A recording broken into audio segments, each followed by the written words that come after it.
Hello everybody, इस lecture में हम देखने वाले हैं कंट्रोल एंड कोऑर्डिनेशन के एमसीक्यूज। अगर आपने कॉन्सेप्ट नहीं देखा है तो यहाँ पे लिंक आ रहा होगा, आप क्लिक करके कॉन्सेप्ट को देख सकते हो।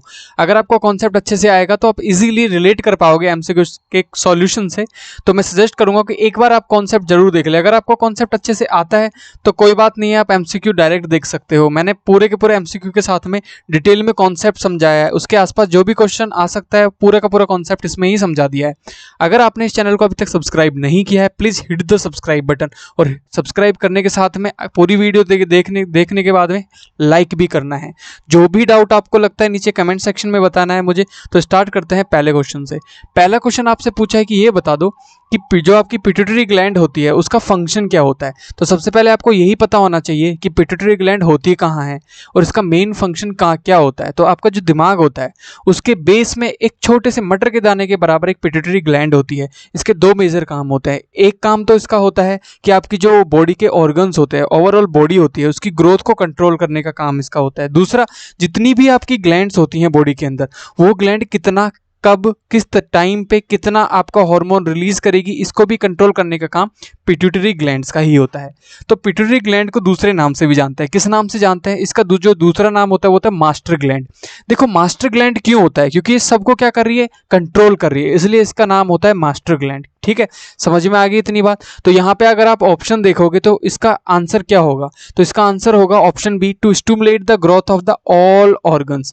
जितने भी आपकी बॉडी के ऑर्गन्स होते हैं उनकी ग्रोथ को स्टिमुलेट करने का काम पिट्यूटरी ग्लैंड करती है। तो option B will be your answer. अगर मैं इसके बारे में और डिटेल में बताऊं तो ये कुछ इस तरीके से, pituitary gland is the called the master. तो मास्टर ग्लैंड क्यों होती है? I already told you. और कहाँ पे लोकेटेड होती है? तो जो ब्रेन होता है, ब्रेन का जो बेस पार्ट होता है, दिस इज द ब्रेन, और ब्रेन का जो बेस का पार्ट होता है उसमें ये लोकेटेड होती है। अगर और डिटेल में जाके मैं समझाऊं कि कहाँ पे इसका लोकेशन होता है तो हम देखते हैं ये वाली चीज।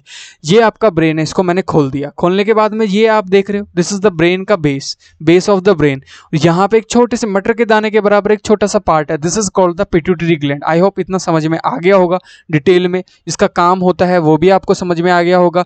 जितना भी आपका हॉर्मोन्स का फ्लो होता है उसको रेगुलेट करने का काम भी इसका ही होता है, एज वेल एज जो भी आपकी बॉडी के अंदर ग्रोथ होती है उसको कंट्रोल करने का काम भी पिट्यूटरी ग्लैंड ही करती है। आगे बढ़ते हैं नेक्स्ट क्वेश्चन की तरफ। नेक्स्ट क्वेश्चन क्या बोल रहा है? The option correctly shows the order of event when bright light is focused on our eyes. अगर एक चमकीली रोशनी आपकी आंखों की तरफ पड़ती है तो आपकी आंखें कैसे रिएक्ट करती हैं वो आपको बताना है, वो ऑर्डर आपको बताना है। तो देखो क्या होता है, जब आप ब्राइट लाइट आपके आंखों में पड़ती है तो आपके जो आंखों के अंदर क्या होते हैं, आपकी पूरी की बॉडी के अंदर जो सेंस को करते हैं उनको हम सेंस कर पाते हैं, उनको हम रिसेप्टर्स बोलते हैं। तो आंखों के अंदर भी क्या होते हैं? रिसेप्टर्स होते हैं। जो ब्राइट लाइट आपके आंखों में पड़ी उसको क्या करेंगे? रिसेप्टर्स एक्सेप्ट करेंगे। उसके बाद में आपकी जो सेंसरी, जो आपकी न्यूरॉन्स होती हैं, वो उस मैसेज को आपके स्पाइनल कोड तक पहुंचाएंगी और स्पाइनल कोड उसको ब्रेन तक पहुंचाएगा। ब्रेन उससे क्या भेजेगा? एक मोटर न्यूरॉन के थ्रू एक रिस्पांस भेजेगा और उस रिस्पांस को हम क्या करेंगे? एक्टिव कर देंगे। तो ये चीज होती है। तो यहां पे ऑप्शन देखते हैं कि कौन सा। पहले ही ऑप्शन में आपको शायद आंसर दे रखा है। ऑप्शन ए में बोला है कि ब्राइट लाइट आएगी और रिसेप्टर्स होते हैं वो आई के, वो उसको एक्सेप्ट करेंगे। और जो आपका सेंसरी न्यूरो स्पाइनल कोड होता है वो सेंसरी न्यूरो स्पाइनल कोड आपके मैसेज को ब्रेन तक ले जाएगा। उसके बाद में जो मैसेज के लिए जो रिस्पॉन्ड आएगा, जो कि किससे आता है? मोटर न्यूरॉन से। आपको पता है दो तरीके के न्यूरॉन्स होते हैं, एक होता है सेंसरी न्यूरॉन, एक होता है मोटर न्यूरॉन। बहुत इजी लैंग्वेज में समझाता हूँ। ये कुछ ऐसा है कि जैसे मैंने आपके पेन को चुबाया, ये पेन को मैंने चुबाया, आपके पेन के चुभने का पता चलना, इसको पता लगवाने के लिए जो रिस्पॉन्सिबल होता है उनको बोलते हैं सेंसरी या फिर रिसेप्टर्स न्यूरॉन्स। समझ आ गई बात? लेकिन आपने हाथ को हटाया, ये मैसेज गया आपके दिमाग के पास कि आपके पेन चुभ रहा है, तो आपने हाथ को हटाया, तो जो ये मैसेज को लेके आया आपके हाथ को हटाने के लिए वो था आपका क्या? Motor neuron. तो याद रखना है दो तरीके के न्यूरॉन्स होते हैं, एक होता है आपका मोटर न्यूरॉन और एक होता है आपका सेंसरी न्यूरॉन्स। तो उसके बाद में आप क्या करते हो? आईलिड को क्लोज करते हो, मतलब एक्शन लेते हो। तो option A will be your answer. तो याद रखना है इस तरीके से आपका आंख पे जब लाइट पड़ती है इस तरीके से वो काम करती है। नेक्स्ट क्वेश्चन की तरफ चलते हैं। नेक्स्ट क्वेश्चन में आपको दिखाया हुआ है, ये मैंने पूरा का पूरा एक एनिमेशन से दिखाने की कोशिश करी है कि किस तरीके से जो मैसेज होता है वो आपके ब्रेन तक पहुंचता है। Then you will react. जो आपकी आईलिड होती है, आईलिड किसको बोलते हैं? जो कवर देख रहे हो, स्किन देख रहे हो, जिससे आपकी आंख बंद होती है, जब आप सोते हो वो बंद हो जाती है। जब अचानक से रोशनी आपकी आंखों में पड़ती है, कोई थप्पड़ मारने के लिए हाथ भी आपके मुंह के पास में लेके आता है, तो अब देखते हैं थर्ड क्वेश्चन की तरफ। एक फीमेल होती है जो suffering from the irregular menstruation cycle. First of all आपको ये पता होना चाहिए कि ये मेंस्ट्रुएशन साइकिल होती है वो क्या होती है। देखो, मेंस्ट्रुएशन साइकिल का मतलब होता है कि जो 28 डेज के अंदर, 28 डेज के इंटरवल के अंदर फीमेल्स के अंदर क्या होता है, ओवरी पकती है और वो बाहर निकल जाती है। अगर उसका क्या नहीं होता, फ्यूजन नहीं होता किसके साथ में, किसी भी एक स्पर्म के साथ में, तो इसको बोलते हैं मेंस्ट्रुएशन साइकिल। तो फीमेल के अंदर मेंस्ट्रुएशन साइकिल है, वो सफ़र कर रही है कि उसको इरेगुलर मेंस्ट्रुएशन साइकिल आ रही है, मतलब प्रॉपर 28 डेज में नहीं आ रही है। डॉक्टर के पास में जाती है, डॉक्टर प्रिस्क्राइब्ड हर सम हार्मोनल टैबलेट, तो एक हार्मोनल टैबलेट लिख के डॉक्टर उनको देता है। तो आपको बताना है कि विच option shows the hormone she lakhs, कौन से हार्मोन की उनकी बॉडी में कमी है। अब देखो, सबसे पहले मैं आपको बताता हूं कि जो फीमेल के अंदर फीमेल कैरेक्टरिस्टिक्स को पैदा करने के लिए जो हार्मोन होते हैं वो एक होता है एस्ट्रोजन, ठीक है। और एस्ट्रोजन हार्मोन की अगर कमी होगी तो जो मेंस्ट्रुएशन साइकिल होगी वो क्या होगी, स्लो हो जाएगी, ठीक है। Progesterone is also type of female hormone. और जो लड़कों के अंदर जो हार्मोन होता है जो कि मेल कैरेक्टरिस्टिक को प्रमोट करता है उसको बोलते हैं टेस्टोस्टेरोन। तो यहाँ पे जो फीमेल की बात हुई है तो फीमेल के अंदर कौन से हार्मोन की कमी हो रही होगी, एस्ट्रोजन हार्मोन की कमी हो रही होगी। तो estrogen hormone is the correct answer. कहाँ से पैदा होता है, जो फीमेल की जो ओवरी होती है वो खुद इसको पैदा करती है, वो खुद इसको बनाती है। क्लियर, इतनी बात आपको समझ में आनी चाहिए कि जो मेल के अंदर जो मेल कैरेक्टरिस्टिक्स दिखते हैं वो किस हार्मोन की वजह से दिखते हैं, जैसे मूंछों का आना, ठीक है, तो ये होता है टेस्टोस्टेरोन की वजह से। और जो फीमेल के अंदर जो फीमेल कैरेक्टरिस्टिक्स दिखते हैं वो दिखते हैं आपको एस्ट्रोजन एंड प्रोजेस्टेरोन की वजह से। तो ये अगर दोनों की मतलब मेल में अगर टेस्टोस्टेरोन की कमी है तो उसके अंदर जो मेल कैरेक्टरिस्टिक्स होते हैं वो शो नहीं हो पाएंगे ढंग से। और अगर फीमेल के अंदर फीमेल हार्मोन की कमी है, एस्ट्रोजन की या प्रोजेस्टेरोन की, तो फीमेल के जो कैरेक्टरिस्टिक्स होते हैं वो शो नहीं हो पाएंगे। तो ये आपको याद रखना है। तो इस क्वेश्चन का आंसर ऑप्शन ए होगा। Next question, When we touch the leaves of the touch me not, सबसे पहले टच मी नॉट को देख लेते हैं कैसा होता है। आपने देखा होगा टच मी नॉट का एक प्लांट होता है जिसको चूही मुही का पेड़ बोलते हैं, पौधा बोलते हैं। दे बिगेन टू फोल्ड अप, वो अपने आप को क्या करने लग जाता है, श्रिंक करने लग जाता है, एकदम अपनी पत्तियों को बंद करने लग जाता है। How does the plant communicate the information of touch, जैसे ही आपने टच किया तो ये बताओ कि किस तरीके से उसने इस मैसेज को भेजा, मैसेज को ट्रांसफर किया। तो देखो क्या होता है कि एक होता है इम्पल्स, एक होता है इलेक्ट्रिक इम्पल्स, एक होता है इलेक्ट्रोकेमिकल इम्पल्स। तो जितने भी लिविंग ऑर्गेनिजम्स होते हैं उनके अंदर होता है इलेक्ट्रो और केमिकल इम्पल्स। क्यों भाई, इलेक्ट्रिकल इम्पल्स क्यों नहीं होता? देखो, इलेक्ट्रिकल इम्पल्स इसलिए नहीं हो सकता कि आपकी बॉडी है वो पूरी की पूरी केमिकल से ही बनी हुई है, तो वहां पे जो मैसेज होता है वो इलेक्ट्रोकेमिकल इम्पल्स जनरेट करके ही ट्रांसफर होते हैं। ऐसा तो नहीं है कि आप कोई एक ऑब्जेक्ट जिसमें सिर्फ इलेक्ट्रिकल इम्पल्स मूव करेंगे, नहीं, ऐसा नहीं हो सकता। इसलिए जो ट्रांसफर होता है मैसेज का वो होता है थ्रू द इलेक्ट्रोकेमिकल इम्पल्स। तो जो मैसेज होता है वो जाता है cell to cell, electrochemical impulse cell से सेल की ओर जाता है और यहाँ पे वो अपने आप को बचाने के लिए अपने आप को क्या कर लेता है, श्रिंक कर लेता है। तो ऑप्शन देख के पता लगाएंगे कि कौन सा ऑप्शन इस बात से मैच कर रहा है। तो यहाँ पे ऑप्शन ए तो कर ही नहीं रहा क्योंकि सिर्फ इसमें बात हुई है इलेक्ट्रिकल सिग्नल की, तो ऑप्शन ए तो आंसर नहीं हो सकता। दूसरे में हुई है electrical chemical signal transfer from the cell to cell, तो option B will be your answer. समझ में आ गई बात? टच मी नॉट क्या होता है, चुई का पेड़ आप देख पा रहे हो यहाँ पे इमेज में। Let's move further. How will information travel with in a neuron, एक न्यूरॉन है, न्यूरॉन कैसी होती है, ऐसी होती है। तो बताओ इसमें जो ट्रांसफर होता है, this is very very very very important question, 1000% आप देखोगे इसको एग्जाम में। तो ये पूछा है कि किस तरीके से इंफॉर्मेशन ट्रांसफर होती है। तो सबसे पहली जो बात होती है, ये जो टिप्स होती हैं, इन टिप्स को बोलते हैं डेंड्रिट्स। क्या बोलते हैं? डेंड्रिट्स। जो मैसेज होता है वो डेंड्रिट्स के थ्रू यहाँ पे आता है। इस पार्ट को बोलते हैं हम सेल बॉडी, और सेल बॉडी के बाद में यहाँ पे एक थ्रेड लाइक लंबा सा एक स्ट्रक्चर आपको दिख रहा है, this is called the axon. क्या बोलते हैं? एक्सोन, एक्सोन्स बोलते हैं, ये सारे मिलके एक्सोन्स होते हैं। और जो लास्ट वाले पार्ट होते हैं इनको बोलते हैं नर्व एंडिंग। तो जो मैसेज होता है वो डेंड्रिट से सेल बॉडी से एक्सोन से नर्व एंडिंग। देखो, डेंड्रिट से सेल बॉडी, सेल बॉडी से एक्सोन, एक्सोन से नर्व एंडिंग। तो option A will be your answer. Clear? Let's move further, next question की तरफ बढ़ते हैं। राघव नाम का लड़का क्या करता है, जर्मिनेटेड सीड और इन अ पॉट, एक गमला लेता है, उसमें कुछ बीज डाल देता है, और वो जो पॉट होता है, जो गमला होता है, उसको इस तरीके से लगा देता है कि जो बॉक्स के अंदर पैक कर देता है, और पैक करने के बाद में क्या करता है, जहाँ से सनलाइट आ रही है वहाँ की तरफ उस पॉट को रख देता है। तो वो कुछ दिन बाद में देखता है कि जो शूट होती है, देखो शूट का मतलब क्या होता है, शूट मतलब होता है प्लांट का, एक तो होता है रूट, जमीन के नीचे वाला हिस्सा या मिट्टी के नीचे वाला हिस्सा, इसको बोलते हैं रूट, और एक होता है ऊपर वाला जिसको बोलते हैं शूट। तो शूट जो होता है वो क्या कर रहा है, बेंड हो रहा है। किसकी तरफ बेंड हो रहा है, वो सनलाइट की तरफ बेंड हो रहा है। तो आपको बताना है कि क्यों होता है बेंड, आपको बताना है which type of tropism. First of all आपको ये पता होना चाहिए कि ट्रॉपिज्म शब्द का ही मतलब क्या है। देखो ट्रॉपिज्म शब्द का मतलब है कि किसी भी प्लांट का किसी भी चीज की तरफ मुड़ जाना, जैसे केमिकल की तरफ मुड़ जाना तो केमोट्रॉपिज्म, पानी की तरफ मुड़ जाना तो हाइड्रोट्रॉपिज्म, अगर ग्रेविटी की तरफ मूव कर रहा है तो इसको बोलते हैं जियोट्रॉपिज्म। तो यहाँ पे किसकी तरफ, लाइट की तरफ मुड़ रहा है तो उसको बोलेंगे फोटोट्रॉपिज्म। तो ये ऑप्शन है, इनमें आपको चुनना है कि फोटोट्रॉपिज्म कहाँ पे है, तो option B will be your answer. Let's move further. Phototropism को समझने के लिए थोड़ा सा मैंने एक समझाने की कोशिश की है कि जब अगर आपको बीज डाला, बीज डाल के पेड़ बड़े होते हैं, आप सिर्फ एक ही डायरेक्शन से क्या करो, सनलाइट को आने दो, तो जो प्लांट्स होंगे वो उधर की तरफ मूव करने लग जाएंगे। This is called the phototropism. Tropism मतलब रिएक्ट करना, ठीक है। दो चीजें होती है, एक तो होता है कि प्लांट खुद अपने आप मूव करे, उसको बोलते हैं ट्रॉपिज्म। एक होता है कि आप टच करो तब जाके मूव करे, जैसे कि टच मी नॉट, उसको बोलते हैं नेस्टिक मूवमेंट, ठीक है। Let's move further. Which part of the brain control the blood pressure.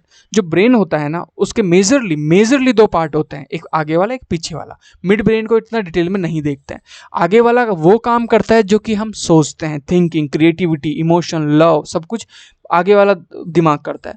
लेकिन जो होता है ना आपका इनवॉलेंट्री एक्शंस, ब्लड का फ्लो करना, दिल का धड़कना या फिर आपका चलना, वो सब करता है पीछे वाला माथा, मतलब पीछे वाला ब्रेन। तो यहाँ पे ब्लड प्रेशर की बात हुई है तो आप यहाँ पे माथे को देखते हैं, मतलब आपके ब्रेन को देखते हैं। ब्रेन का जो पीछे वाला हिस्सा होता है इसमें तीन पार्ट होते हैं मेजरली। एक होता है आपका सेरिबेलम, और एक होता है आपका पोन, और एक होता है मेडुला, ठीक है। I know it sounds weird, लेकिन होता है, नाम यही होता है इसका, PONS। और एक होता है सेरिबेलम, एक होता है आपका मेडुला। तो ये तीनों मिलके क्या करते हैं, कंट्रोल करते हैं किसको, ब्लड प्रेशर को। नहीं, क्या तीनों ही करते हैं, यस, थोड़ा थोड़ा तीनों का ही क्या होता है, भागीदारी होती है। तो यहाँ पे ये तीनों किस ऑप्शन में आपको दिख रहे हैं, तो ऑप्शन सी में दिख रहा है pons, medulla and cerebellum. Option C will be your answer, correct. Next question की तरफ चलते हैं। Organism depends on the hormone as well as the electrical impulses. कुछ ऑर्गेनिज्म होते हैं जो हार्मोन और इलेक्ट्रिकल इंपल्सेस दोनों के ऊपर डिपेंड करते हैं for the transmission of the signal. किसी सिग्नल को ट्रांसफर करने के लिए एक बॉडी पार्ट से दूसरे बॉडी पार्ट में, एक जगह से दूसरी जगह पे, from the brain to the rest of the body या rest of the body to the brain, ठीक है। What can be likely advantage of hormones over the electric impulses. तो इन्होंने पूछा what can be a likely advantage, क्या फायदा हो सकता है हार्मोन का इलेक्ट्रिकल इंपल्सेस की जगह। अगर सिर्फ हार्मोन का फायदा बताओ ओवर द इलेक्ट्रिकल इंपल्स, कि इलेक्ट्रिकल इंपल्स से हार्मोन्स कैसे अच्छे हैं, ये आपको बताना है। तो यहाँ पे ऑप्शन दिया हुआ है, it is secreted by all type of cell present in body. Hormone हर तरीके की सेल के बारे से फ्लो करता है, नहीं, ये तो आंसर ही नहीं हो सकता। It is secreted by the stimulated cell and reach all cell of the body. Yes, this is the answer. क्या करता है ये, एक पर्टिकुलर सेल से क्या होता है, ये सिक्रेट होता है, स्टिमुलेट होता है और सारे सेल तक जहां जहां जरूरत होती है वहां पहुंच जाता है। तो option B will are your answer. लेकिन जो आपकी इंपल्स होती हैं वो पूरी बॉडी से जनरेट होती हैं। क्लियर होगी बात।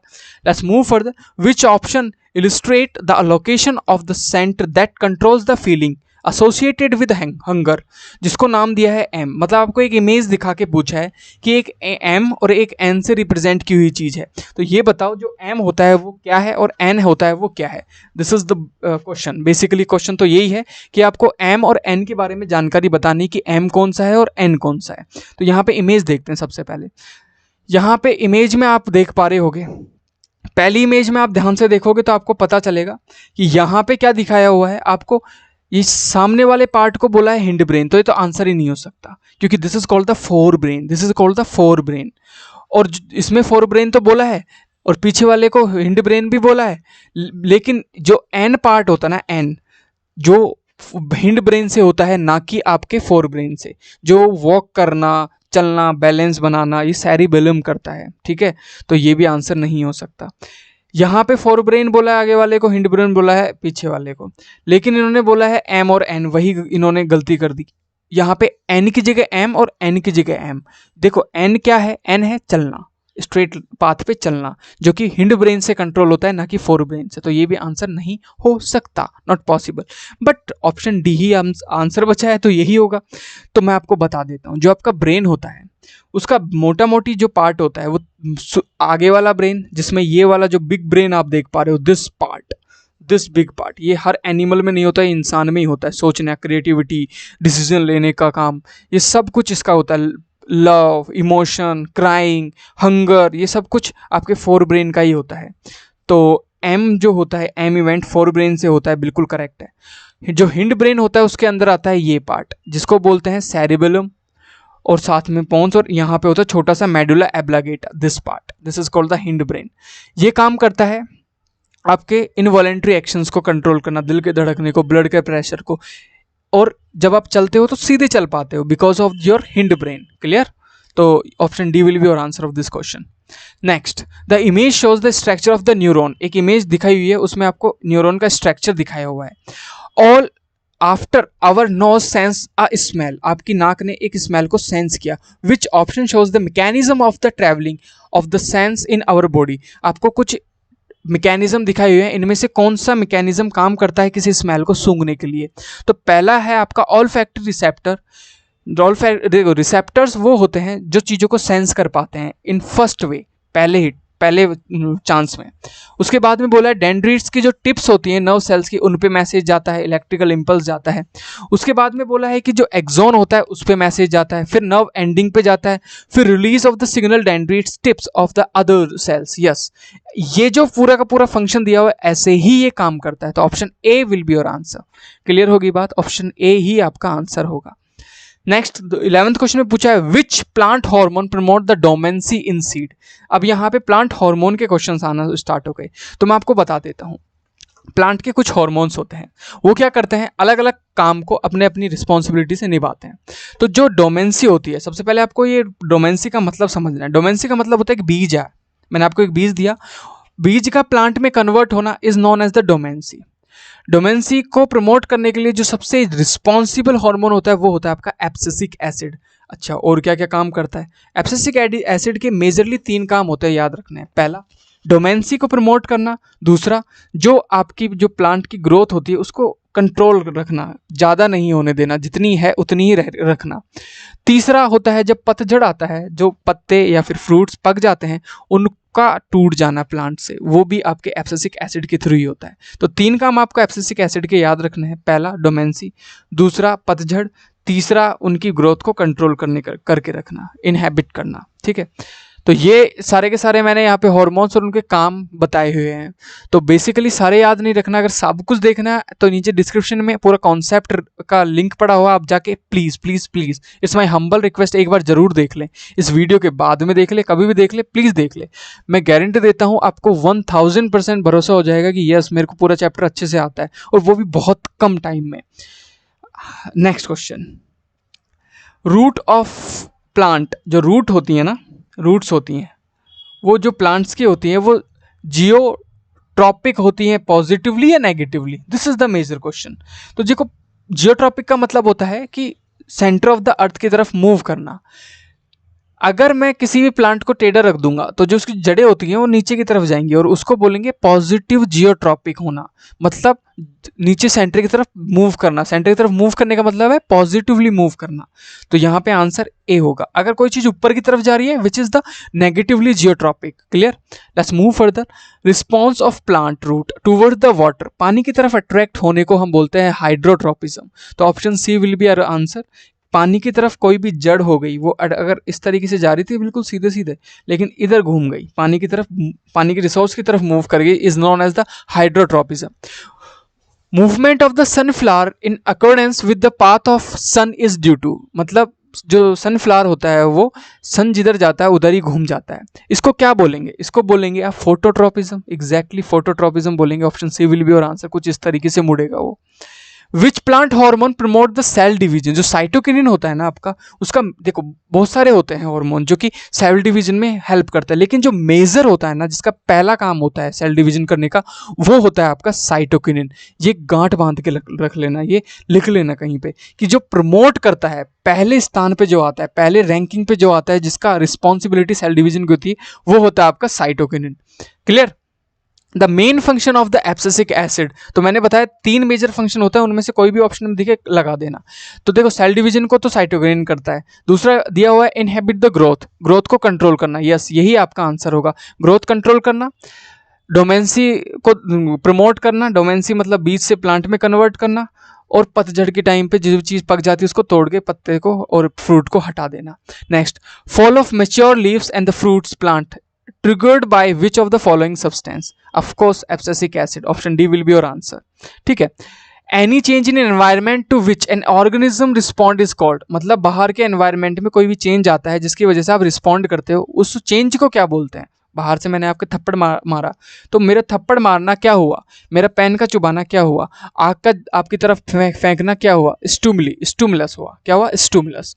तो उनको सबको हम स्टूमुलस बोलते हैं। तो option A will be your answer. Let's move further. A part of body which responds to the instruction sent from the nerve system is called the, जितने भी बॉडी के ऊपर छोटे छोटे पार्ट होते हैं जो कि मैसेज को ट्रांसफर करते हैं थ्रू द नर्व सिस्टम, उनको बोलते हैं रिसेप्टर्स। जैसे जीभ हो गई, नाक हो गई, स्किन हो गई, ये सारे रिसेप्टर्स हैं। तो option A will be your answer. Receptors वो होते हैं जो रिस्पॉन्सिबल होते हैं मैसेज को ब्रेन तक पहुंचाने के लिए। फिर ब्रेन बोलता है कि ठीक है, तुम्हारे किसी ने मारी है, तुम भी मारो।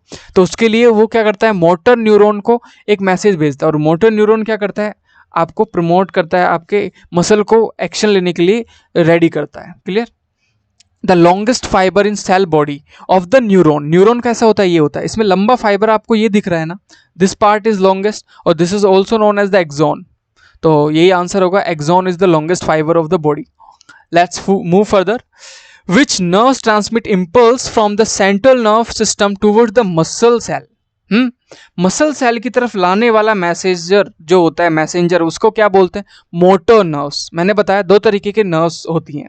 पहली होती है, मैंने आपके पेन को चुबाया, या मैंने आपको कुछ भी हर्ट किया या टच किया। जैसे मैंने आपको टच किया, तो आपको जब मैंने टच किया तो उसका जो मैसेज होगा वो जो लेके जाएगी वो होगी सेंसरी नर्व्स, ब्रेन को। ब्रेन आपके स्पाइनल कोड को मैसेज भेजेगी कि यार किसी ने आपको टच किया है, और आप मसल को मूव करा के उस हाथ को वहां से हटा लोगे। तो जो मैसेज ब्रेन ने भेजा वो भेजा through the motor nerve. Motor nerve याद रखना, दो तरीके की नर्व होती है, सेंसरी एंड मोटर। जैसे यहाँ पे आपका हाथ रखा हुआ था, मैंने हाथ पे कोई भी पेन चुबा दिया, कुछ भी लगा दिया, तो जो मैसेज होगा जो कि स्पाइनल कोड पे जाएगा, सबसे पहले स्पाइनल कोड पे जाएगा, फिर स्पाइनल कोड से वो कहाँ जाएगा? ब्रेन तक जाएगा। आपको पता लगेगा this is not good touch. फिर आपका जो ब्रेन होगा वो मोटर न्यूरॉन के थ्रू एक मैसेज को लेके जाएगा, और वो मोटर न्यूरॉन जुड़ी होती है आपके मसल से, और आप हाथ को हटा लोगे। क्लियर होगी बात? तो दो तरीके की नर्व्स होती हैं, एक जो सेंस करती है, एक जो एक्शन लेती है। एक्शन लेने वाली मोटर नर्व, सेंस करती है sensory nerve. Clear? Let's move further. Microscopic gap होता है दो एडजेसेंट न्यूरॉन्स के बीच में। कैसा? ऐसा। न्यूरॉन्स की जो एंडिंग होती है, डेंड्रिट्स और नर्व एंडिंग के बीच में छोटा सा गैप होता है। This gap is known as the synapse. इनको क्या बोलते हैं? साइनेप्स बोलते हैं। याद रखना, option D will be your answer. आपको एक मिसिंग टर्म दी हुई है, उसको पता करना है कि वो क्या है होगी। यहाँ पे एक इमेज दिखाई हुई है, तो ध्यान से देखो। स्टिमुलस आपको मिला, रिसेप्टर ने उसको एक्सेप्ट किया, और सेंसरी न्यूरॉन उसको लेके जाती है। कहाँ लेके जाती है? स्पाइनल कोड के पास में लेके जाती है। तो दिस क्वेश्चन मार्क की जगह क्या आएगा? आपका स्पाइनल कोड आएगा। तो यहाँ पे आएगा आपका स्पाइनल कोड। स्पाइनल कोड आपको मैसेज को मोटर न्यूरॉन की तरफ सेंड करता है, और मोटर न्यूरॉन क्या करती है? इफेक्टर को ले जाके रिस्पॉन्ड करती है। समझ रहे हो ना? आप बोलोगे यहाँ पे ब्रेन क्यों नहीं आया, यहाँ पे स्पाइनल कोड ही क्यों आया? देखो, जो स्पाइनल कोड होता है वो आपका सेंट्रल आपका नर्व सिस्टम होता है, और जो आपके रिसेप्टर्स और मोटर न्यूरॉन है ना, वो सारे के सारे क्या है? पेरिफेरल नर्व सिस्टम है। तो जो सेंट्रल नर्व सिस्टम होता है which is known as the spinal cord major, वहां पे आके ट्रांजैक्शंस हो रहे हैं। तो याद रखना है, spinal cord will be answer. Option A will be your answer of this question. Everything is clear till now, I hope. Let's move further. देखो, मैंने आपको पहले भी समझाया सेंसरी न्यूरॉन और आपका मोटर न्यूरॉन के बारे में, वही मैंने यहाँ समझा। स्पाइनल कोड कुछ इस तरीके की होती है जो ब्रेन से कनेक्टेड होती है, जुड़ी हुई होती है। Let's move further. The highest coordinating centre in human body, brain. क्या? ब्रेन। बोले तो ब्रेन। क्यों? ये कोऑर्डिनेट करता है चीजों को, कि किस चीज को कैसे रिएक्शन देना है। आपको किसी ने प्यार से टच किया तो आप थप्पड़ थोड़ी ना मार दोगे, लेकिन आपको किसी ने थप्पड़ मारा, आप थप्पड़ मारोगे। इसको बोलते हैं द हाईएस्ट कोऑर्डिनेशन करना। तो brain, human brain is the highest coordinating centre of the body. Brain is the everything. Body के अंदर ब्रेन सबसे बड़ी चीज है। Main function of the cerebrum, देखो सेरिब्रम सेरिबेलम दो चीजें होती हैं, कैसे होती हैं? मैंने आपको बताया था जो सेरिब्रम होता है वो फोर ब्रेन का पार्ट होता है, आगे वाले माथे का पार्ट होता है, और आगे वाले माथे का सबसे बड़ा जो काम होता है वो होता है मेमोरी, लव, इमोशन। सबसे जो मेजर काम होता है वो चीज़ों को याद रखना, रोड के मैप को याद रखना, इस चैप्टर को याद रखना, इसके आंसर याद रखना, इसके कॉन्सेप्ट याद रखना, फोर ब्रेन कर रहा है, ठीक है। तो मेजर जो काम होता है वो होता है मेमोरी, किसका? सेरिब्रम का। Cerebrum is a part of the fore brain and cerebellum is the part of the hind brain, पीछे वाले का, ठीक है। Posture and the balance of body is controlled by, मैंने बताया था कि जो पीछे वाला जो हिंड ब्रेन होता है वो आपके पोस्चर को कंट्रोल करता है, और उसमें भी कौन कंट्रोल करता है? आपका सेरिबेलम कंट्रोल करता है। This cerebellum is the answer. Clear? अब आप बोलोगे ये बड़ी कंफ्यूजन हो रही है, पूरा का पूरा कॉन्सेप्ट समझ लेते हैं, पूरा का पूरा कॉन्सेप्ट ही समझ लेते हैं। ये आपका है ब्रेन, ध्यान से सुनो, ये आपका है ब्रेन। क्लियर? ये आपका है ब्रेन, और ब्रेन के ये जो पार्ट आप देख पा रहे हो, this yellow part is called the fore brain. ये हर किसी एनिमल में नहीं होता है, ये आप में ही है, मुझ में ही है, ये ह्यूमन बींग्स के अंदर ही होता है। इसके अंदर जो पार्ट होता है वो होता है आपका सेरिब्रम, सेरिबेलम नहीं, सेरिब्रम। उसका मेजर काम होता है सोचना, चीज़ों को याद रखना, इमोशंस। ये जो येलो पार्ट है वो आपका फोर ब्रेन, और जो छोटा सा पार्ट आपको बीच में दिख रहा है this is the mid brain, not important. लेकिन जो सबसे जो ब्लू कलर का दिख रहा है this is very important, this part is known as the hind brain. और हिंड ब्रेन के तीन पार्ट होते हैं, medulla, pons and the cerebellum, double L वाला बेलम। इसका काम होता है आपको सीधा चलाना, साइकिल चलवाना आपसे। मेडुला का काम है जो दिल की धड़कन, ब्लड का प्रेशर, सांस का लेना, आंख का फड़कना। मेडुला इनवॉलंटरी एक्शंस को कंट्रोल करता है। दिमाग का सोचना, ड्राइंग बनाना, लिखना, ये सब कुछ कौन करता है? फोर ब्रेन करता है। अगर मैं इसको बहुत डिटेल में देखूं तो कुछ ऐसा दिखेगा, देखो ध्यान से, मुझे गायब हो जाने दो। यहाँ पे सेरिब्रम होता है, फोर ब्रेन का पार्ट, उसके यहाँ पे होता है सेरिब्रम, और बीच में होता है this part is called the thalamus. उसके बाद होता है हाइपोथैलेमस, उसके बाद होता है pituitary gland. These are the part of the your fore brain. काम क्या होता है? थिंक करना, सेंस करना, मेमोरी, इमोशंस, ये सब आपके किसके काम है? बड़े वाले माथे के, जिसको बोलते हैं फोर ब्रेन। और जो पीछे वाला जो होता है which is in blue in colour, इसको बोलते हैं हम हिंड ब्रेन। इसके अंदर तीन इंपॉर्टेंट पार्ट होता है, medulla oblongata, pons and the cerebellum.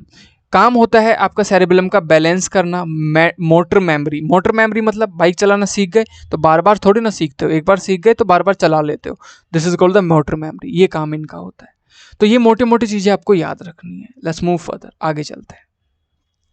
Breathing जो होती है वो किसके द्वारा कंट्रोल की जाती है? तो मेडुला ऑब्लिंगेटा क्या करता है? इनवॉलंटरी एक्शंस को कंट्रोल करता है, तो answer will be the medulla oblongata. Clear? Next question, which part of the nerve system controls the reflex activities of the body? तो रिफ्लेक्स एक्टिविटीज क्या होती हैं? देखो, रिफ्लेक्स एक्टिविटीज होती है जब आपको किसी ने गरम गरम कुछ भी लगाया आपके हाथ पे, किसी ने एक छोटा सा पेन चुबाया, छोटी सुई चुबोई, चुबाने के बाद में आपने हाथ को हटाया, तो आपने क्या किया? यहाँ पे रिफ्लेक्स दिया। तो इसका जो मेजर पार्ट होता है नर्व सिस्टम का, कौन सा पार्ट होता है जो कि रिफ्लेक्स एक्शन के लिए सबसे ज़्यादा रिस्पॉन्सिबल होता है? तो वो होता है आपका spinal cord. Option B will be your answer. Clear? Spinal cord क्यों होता है? जब देखो आपको किसी भी एक हॉट ऑब्जेक्ट, मैंने हॉट ऑब्जेक्ट, उंगली, आपने मोमबत्ती के पास में उंगली लेके गए, तो यहाँ पे सेंसरी न्यूरॉन्स होती है वो मैसेज को आपके स्पाइनल कॉर्ड तक ले जाती है। स्पाइनल कॉर्ड आपके ब्रेन तक ले जाता है, ब्रेन आपको फिर मोटर न्यूरॉन के लिए एक मैसेज भेजता है, फिर वो मसल तक आती है, मसल उसको हाथ को हटाने के लिए हेल्प करती है। ये इस तरीके से ये काम करता है। Clear? Which of the following act as both endocrine as well as exocrine gland? आपकी बॉडी में कौन सी ऐसी ग्लैंड है जो एक्सोक्राइन की तरह भी काम करती है और एंडोक्राइन की तरह भी काम करती है? एक्सो और एंडो। तो पैनक्रियाज जो होती है वो आपकी स्मॉल इंटेस्टाइन से जुड़ी हुई होती है, दो काम करती है ये। देखो, एंडोक्राइन का मतलब होता है एक ऐसी ग्लैंड जिसके अंदर डक्ट हो, नली हो, जो नली के थ्रू किसी भी हार्मोन को रिलीज करती हो, और एक्सोक्राइन वो ग्लैंड होती है जो नली के थ्रू ना करती हो। तो जो एंडोक्राइन का काम करती है पैनक्रियाज, वो कैसे करती है, एक्सोक्राइन का कैसे करती है। देखो ये क्या करती है, एक इंसुलिन हार्मोन निकालती है। इंसुलिन हार्मोन का काम होता है ब्लड में शुगर के लेवल को कंट्रोल करना। और दूसरा क्या करती है, पेप्सिन को रिलीज करती है, जो कि क्या करता है, कार्बोहाइड्रेट, प्रोटीन और आपके फैट को डाइजेस्ट करता है। जब ये पेप्सिन को रिलीज करती है तो डायरेक्ट डक्ट के थ्रू करती है। तो कैसे करती है, एक्सोक्राइन की तरह करती है। लेकिन जब ये पेप्सिन के अलावा आपका इंसुलिन निकालती है तो ये करती है एंडोक्राइन की तरह काम। तो पैनक्रियाज जो है वो क्या करती है, दोनों तरीके से काम करती है। तो पैनक्रियाज एक ऐसा ग्लैंड है जो दोनों तरीके से काम करेगा। याद रखना, पैनक्रियाज दोनों तरीके से काम करेगा। Identify which of the following statement about the thyroxine is incorrect.